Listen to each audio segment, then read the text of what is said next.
Hello. We're sat in the relegation spaces, aren't we? Right at the bottom of the league. I think I'm actually going to look at the laptop just now. Well, we've got Swansea and Crystal Palace are lower than us. I'm not going to lie. I've spoken to a couple of people. I've said send us some videos and give us a your shout, because there's a lot of frustration around at the moment, and rightly so. Today, well, I'm ill. I'm not very well at all, and I've never been so pleased to be ill, because I actually had this. Can you see that? Can you see that in the camera? I actually had this ticket this morning. Full intention of going. Got me ticket. Good ticket. Look at that. Where is it? Row C. Nice near the front. We've got a good view of everything. It's not even too far from me, Watford. So the intention was to go up there anyway. I've got the lurgy. A couple of my kids have got the lurgy. Just couldn't make it today. What a let-off. Anybody that went and saw that would have been very, very unlucky, really.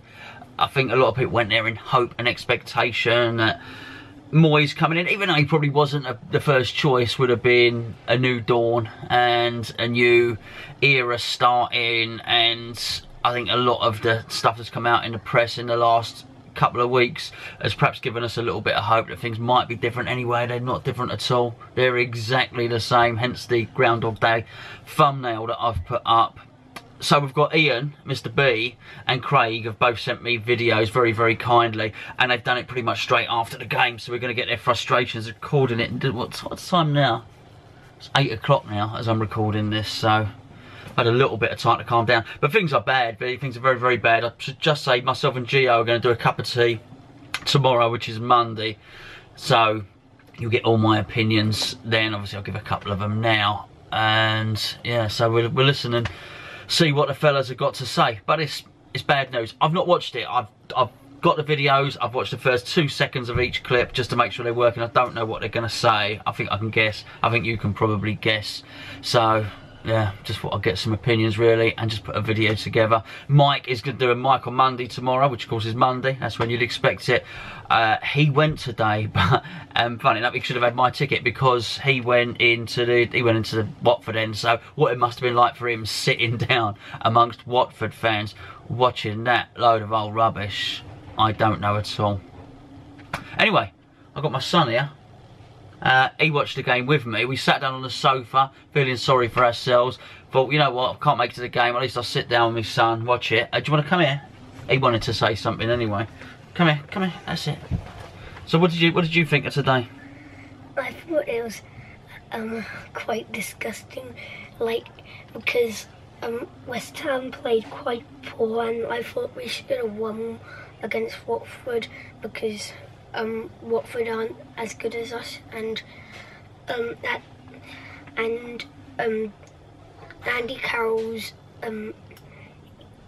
Carroll played quite poor, because he was like, when he went for headers, he elbowed people and headbutted them, and Arnautovic got a slide tackling, and that got him a yellow card. Well, what did you say when we were playing? You said something about our possession when you were sitting on the sofa. What did you think about our possession? That Watford were getting most of the possession, and West Ham should have been getting most of the possession. And Watford, the reason why we didn't get much possession is because Watford were doing quite good passes. And what about our passes? They were quite poor. Were they? Very good. Right, go on, I'll see you later. Bye. Come on. I didn't tell him to say any of that, by the way. He just wanted to speak on a video. But there you go. I mean, our passes were poor. Our passes were terrible. And before I go and go in and show you the fellas' clips, actually, I'm just going to flash something up on screen now, if I can work out how to do it. It was from the forum, and it really sort of stood out for me. And this was by Ironworks FC. and I'll flash it on the forum, I'll flash it on the screen now, I'll have to edit it up. He said, when Moyes watched the recordings of the shit so far this season, did he not work out that a donkey isolated up front on his own doesn't work? I think what he was trying to say is that much was made that videos have been studied of our tactics in all our previous games. I think Moyes himself had said, look, I'm watching our previous games, I know what's gone wrong. Well, I think Ironworks' point is, if you knew what was gone wrong, mate, why did you go and do what has been failing us so far this season anyway? That was actually quite a strange thing. Anyway, I'm gonna clip the things up, so bear with me. Let's have a listen. First of all, we got Craig. That's Craig Chandler. Let's have a listen to what Craig's got to say. Well, boys, that was a load of rubbish. West Ham lose 2-0 to Watford, and they didn't even bother trying. I'm sorry, but David Gold, David Sullivan, Karen Grady, get out of our club. You are a disgrace. You are bringing nothing to the table, not spending any money, and it's just beyond a joke now. Sullivan, you've been in the club, not the club, in football since 1993. You have won nothing. And how many relegations have you had in that time? Talk about West Ham now. The players aren't trying. Yes, they may be getting fitter, but that wasn't evident today. We're just so slow. I mean, we made Watford look like a Champions League team today. We just had nothing going forwards. Andy Carroll done nothing. Marko Arnautovic tried his best, but again, he clearly not fit. I just don't know what to say. I'm really stuck now. We are slowly dying as a football club. All the tradition that we've had for all the years are slowly going. And enough's enough. Please, David Sullivan, David Gold, Karen Brady, get out of our club. Anyway, bring on Leicester. Can't wait. Come on, you Irons. Cheers, Craig. What I really liked about that, I was waiting for him to mention Moyes at any point during it, and he didn't. And I think that's quite important. It'd be the easiest thing to jump on a bandwagon of Moyes. I think today Moyes realised quite how tough this job is. I think we also probably saw why Moyes was chosen. I don't think nobody wants this job. I think it's a poison chalice. I think the club is toxic. I think the players are nowhere near as good as we thought they were. What can I say? Relegation is a serious consideration, I think, now.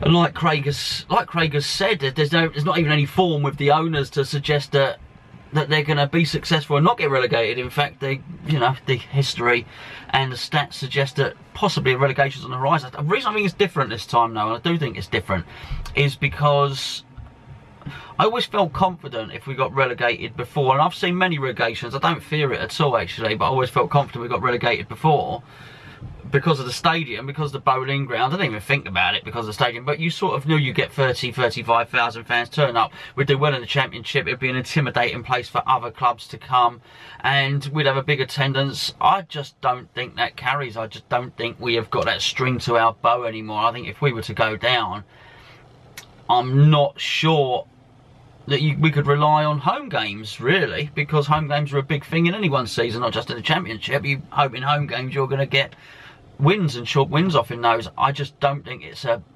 scary, sort of fearsome place to go and play your football. And that is aside from all the financial details, which I say we'll get into all that tomorrow.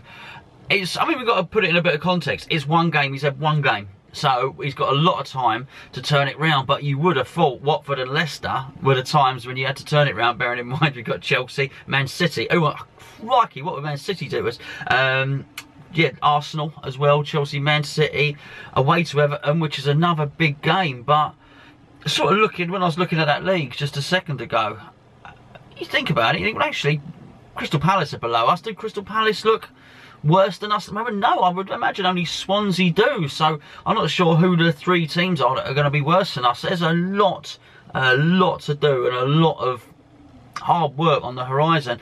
And January comes into it. If we've only got 25 million to spend, we are bang in trouble. Anyway, it's just turned into a bit of a my shout rather than your shout, isn't it? But I'm frustrated like the rest of you. I watched that game and it's just bad. It's just bad. Anyway, Ian, Mr. B, where are you? Let me click on this.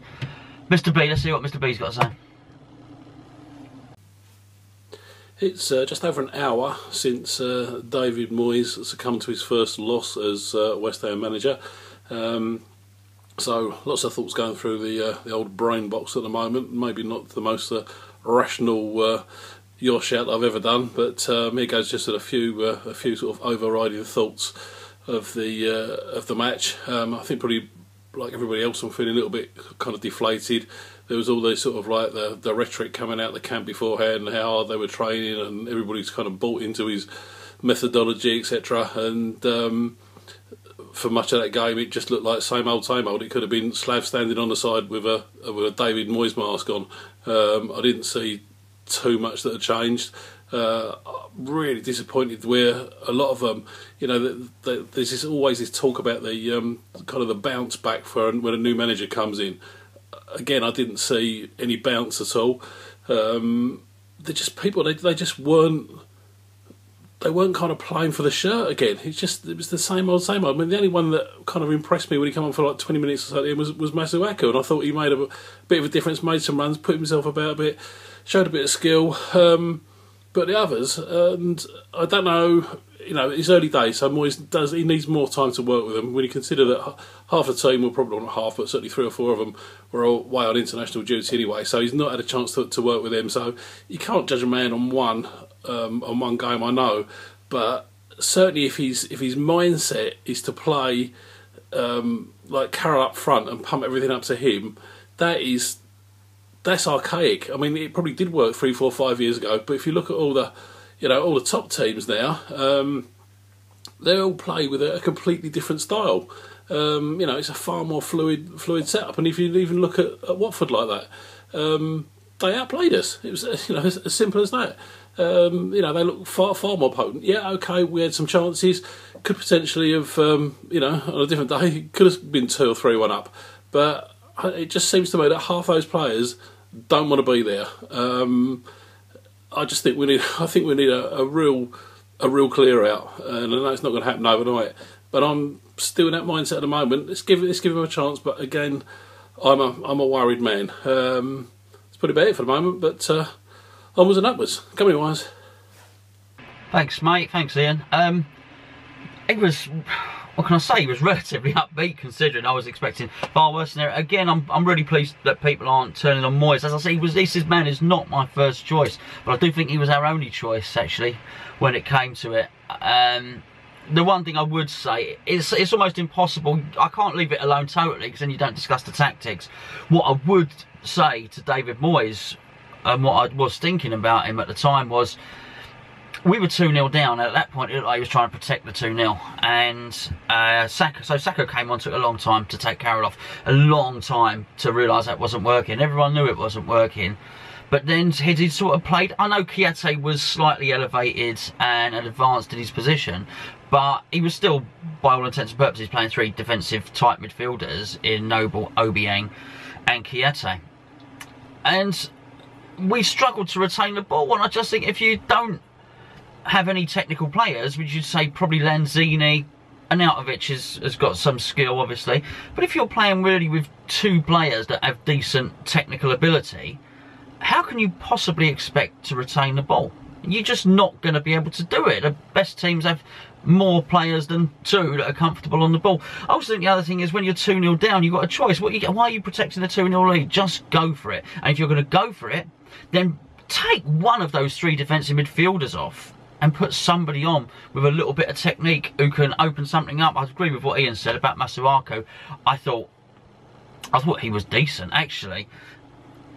I think there's an opportunity for that guy to play in the middle. I really do. I think there's more to his game than just a wide player, and I thought so for some time. But anyway, that's a conversation for another day. Excuse the patched up nature of this video, but I just definitely wanted to get a video out there for everybody. I wanted the fellas to have a chance to have their say.